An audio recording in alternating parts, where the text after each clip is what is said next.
Hey, good morning. How y'all doing? It is Well Red Beard. It is a damn fine day. Talk about a book, and today we are here for the Pulitzer Project, episode 10, and we're going to talk about the 2016 Pulitzer winning novel, The Sympathizer by Viet Thanh Nguyen. I really like this book. Uh, I struggled with this book. This book is dense and complex, and it's slips in between comedy and absolute horror within a paragraph, and I struggled with it at times. Yeah, it took me a long time to read it. I mean, I don't know exactly how long, but I want to say I've been reading on this book for 8, 9, 10 days, which is a long time for me. And what I found with it is like I said, it is so dense that first of all, there are levels to reading, and there are some books that you can read while other shit is going on. This is not one of those books. So I had to find time that I could focus on it. And then when I did, like I found it'd be like a 10, 15 page session as opposed to like a 30, 40 page session that I might get out of another book. It wasn't an easy read. And it wasn't by any means like a super hard read. Like it's not like, the language is overwhelming or anything like that. It's not like a hard to understand classic, but it's just dense is the only word I can really think to describe it. Let's get a little bit of synopsis about it. I mean, it's basically the Vietnamese American post Vietnam War Pulitzer. I mean, like I said, all these Pulitzers have had angles, or they've had subsections of the American population: African American, Native American, Jewish American, um, gay American, Vietnamese American. So, a magnificent feat of storytelling, a novel of literary, historical, and political importance. Maxine Hong Kingston said that. The Pulitzer Prize citation says a layered immigrant tale told in the wry confessional voice of a man of two minds.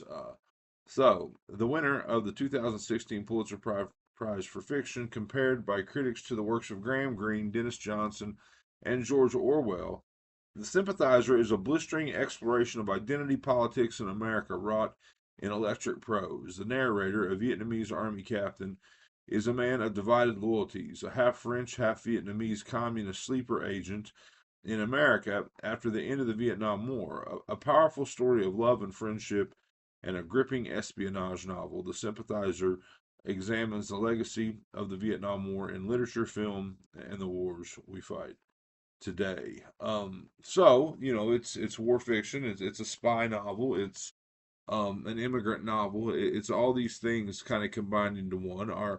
It's written as a confession. Like I don't think I picked up on that um immediately, but it's written as a confession to a captor, someone that has captured him. So it opens up with I'm a spy, a sleeper, a spook, a man of two faces. Perhaps not surprisingly, I'm also a man of two minds. So um, he is a captain in the South Vietnam Army. Now, I hope I don't mess this up because North Vietnam was the communist side. The Viet Cong was the know if guerrilla is the right group word, but led by Ho Chi Minh, the military group at war with the non-communist South Vietnam. So this is at the very very end of the Vietnam War. America is out. America has bailed, and this captain is kind of like the right hand man to a general, and he has organized a plane out for the general, his wife, his immediate family, and whoever else he can get on the plane. He's gotten his blood brother. He's got a couple of really really close friends, blood brothers. But one of them, Bond, he gets him on the plane with his wife and young son, and there's a very this is like in the first chapter, so I'm gonna give you this, but there's a very um, desperate scene to make it to this plane, and Bond loses his wife and child at the same time with the same bullet. And look, I've read a lot of books. I've read a lot of, about a lot of deaths in books. I didn't even know these characters. Like I didn't even know anything about Bond's wife or his child, but I knew enough. And I'm telling you, that scene was brutal, and it was I don't know, just it grabbed me. That part is really what kind of grabbed me and pulled me in. Ultimately, I've never thought of the Vietnam War this way. I mean, I know that America lost. uh, I've seen the Americanized versions of the stories, right? The films, the Heart of Darkness, I'm sorry, the Apocalypse Now, Heart of Darkness, Platoon, things like that, and uh, and to be honest, how Vietnamese people were treated in those films, how. So I've seen the. I don't want to say the what's the word I'm looking for.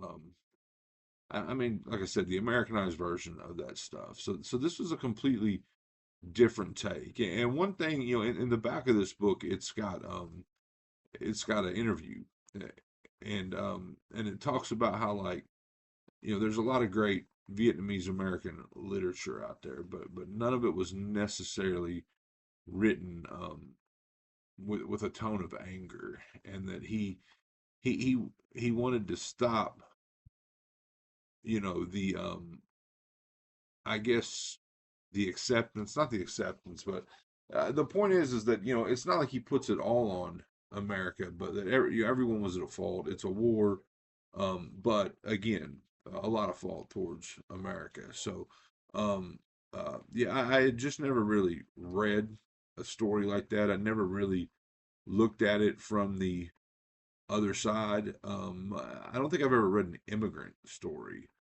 like this. I don't think I've ever looked at the way that, like it talked about how, like, the Vietnam War for Americans, for me, is over, but like it's never really necessarily ended for like Vietnamese Americans. Like that war is still being fought today, whether it's the absolute loss of generations, um, people that left parents behind and haven't seen their parents in 40 years, or the loss of wealth. I mean, maybe they were, like, for example, a well to do general in Vietnam and they wind up running a liquor store in America.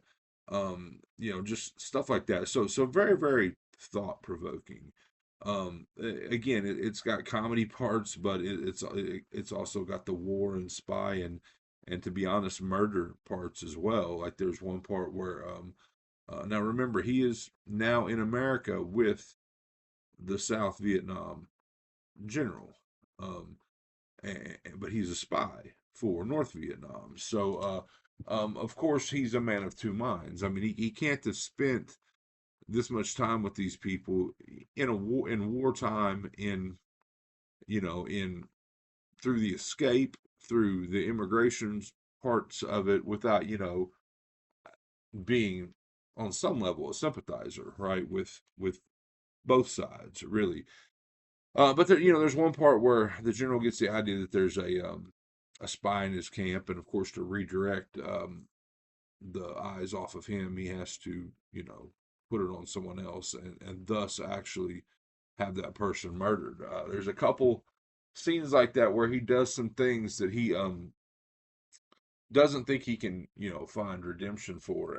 Doesn't think that and he's haunted by those things, like literally, like haunted by the ghosts of the people that he's affected.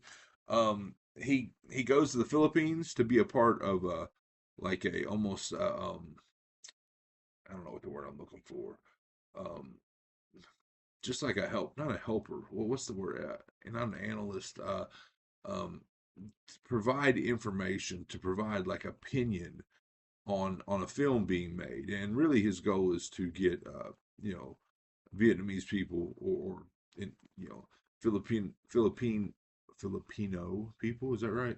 To be used in this film correctly, in a way that, is respectful and the way it should be done, rather than, of course, like I said, like, just another American Vietnam film, and I think he somewhat fails at that. But so that's kind of an interesting scene, how his I guess his dealings with the American movie producer, which is funny because I just read Billy Lynn's Long Halftime Walk, which is Iraq War, book, but also has some dealings with your big American movie producer type people. So I felt some ties there, but ultimately, like I said, I mean, we know because this starts. I mean, it's a confession that he winds up back and captured by the North Vietnamese, and so this whole thing is written um, as a confession. But it's a book, like I said, about uh, identity and politics and America. The prose in this is great. I mean, there are tons of great parts. I mean, just things that made me think. I'm gonna try to share a couple, but um, there's one part in here about Hank Williams and how I mean I didn't love that part because I do like country music, but it said after a little research, I procured a record from the jukebox of one of the Saigon bars popular with the white soldiers. Hey, Good Looking was by the famous Hank Williams, the country music icon whose nasal voice personified the utter whiteness of the music, at least to our ears. Even someone as exposed to American culture as I shivered a little on hearing this record, somewhat scratchy from having been played so many times. Country music was the most segregated kind of music in America, where even whites played jazz and even blacks sang opera. Something like country music was what lynch mobs must have enjoyed while stringing up their black victims. Country music was not necessarily lynching music, but no other music could be imagined as lynching's accompaniment. Um, Beethoven's Ninth was the opus for Nazis, concentration camp commanders, and possibly President Truman as he contemplated atomizing Hiroshima. Classical music, the refined score for the high minded extermination of brutish hordes. Country music was set to a more humble beat of the red blooded, bloodthirsty American heartland. It was for fear of being beaten to this beat that black soldiers avoided the Saigon bars where their white comrades kept the jukeboxes humming with Hank Williams and his kind. Sonic signposts that said, in essence, no, and it uses the N word there, no, no black people. So, but you see what I'm saying? I mean, it takes a half a page and talks about country music and completely tears it apart, but also completely gives you a new view on things, right? And this book does this about so many things. Like I said, war in general, the Vietnam War, um, you know, uh, Vietnamese people in general, and surrounding countries, Laos and Cambodia, and the effects of the war on those places, and then immigration in general.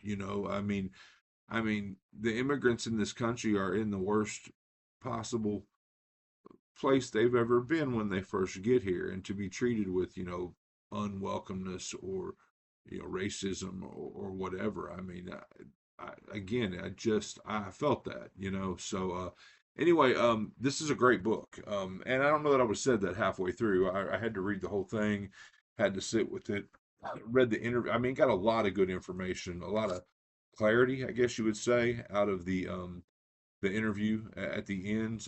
But I really like this, and to be honest with you, I've read 10.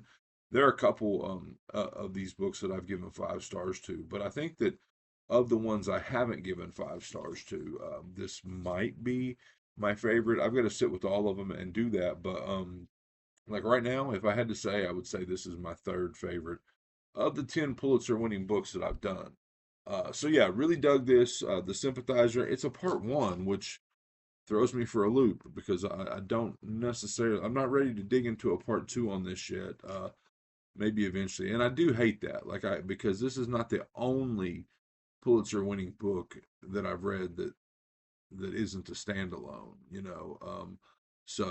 that might be a problem because my goal is to read these Pulitzers without going down any rabbit holes, but or without coming out of them with additional side quests, but anyway, this is the Sympathizer, Viet Thanh Nguyen. I really liked it. 4.25, probably closer to 4.5. So this has been Well Red Beard.